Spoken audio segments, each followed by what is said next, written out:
I'm Stephen Lewis. Here's Life as I Know It, November 8th, 2018. The ironic thing is, as I was leaving the building last night, a coworker and I were getting in the elevator, and we were talking a little radio. And if you worked on this side of the microphone, you kind of understand how things go. Sometimes you do what's called voice tracking, which is you might have a show that's going to air in a couple of days, but you need to take the day off for some reason. So you pre-record it or you voice track it and then let it play. And we were saying how, you can't really do that anymore. Once upon a time, things like what happened at the borderline in Thousand Oaks were a rarity. Anymore, though, it seems like we get a new fatal shooting at least weekly or bi-weekly, and that's the sad thing, none of which any more or less tragic than the other. But the question is why, and you see all this stuff happen. This was just a college bar night. It was not an act of terror. It was a decorated Marine who suffered from PSD. So now 12 are dead, including a police officer who, ironically, they said, called his wife and son prior to going in the building and was getting ready to retire. He was a 29-year veteran of the force, and now he won't see his wife or son anymore. I have always said that no matter what contingencies you put into place to prevent stuff like this, crazy is crazy, and crazy can happen anywhere.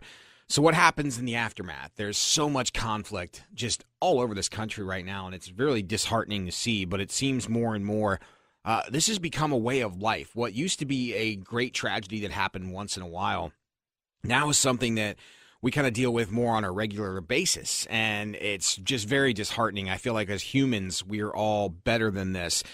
Every time something like this happens, you see celebrities and people coming out of the woodwork saying thoughts and prayers aren't enough, do something. And I agree completely. Thoughts and prayers are not enough. But the question becomes, what do? You can make stricter gun laws, but some of the people who commit horrifying acts with guns aren't buying those weapons legally anyway. And if you put a gun law in a place that I don't qualify for, who's to say that I don't walk up to someone and go, hey, there's a handgun in there that I'd really like to buy, but I can't. The gun is $1,000. Here's $2,000 or $3,000. Can you go buy that for me?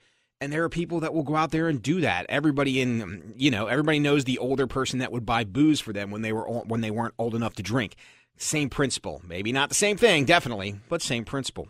In the most recent shooting last night, the guns were purchased legally by a former Marine. So if you can't fix crazy, and that's the thing. You never know when crazy is going to happen.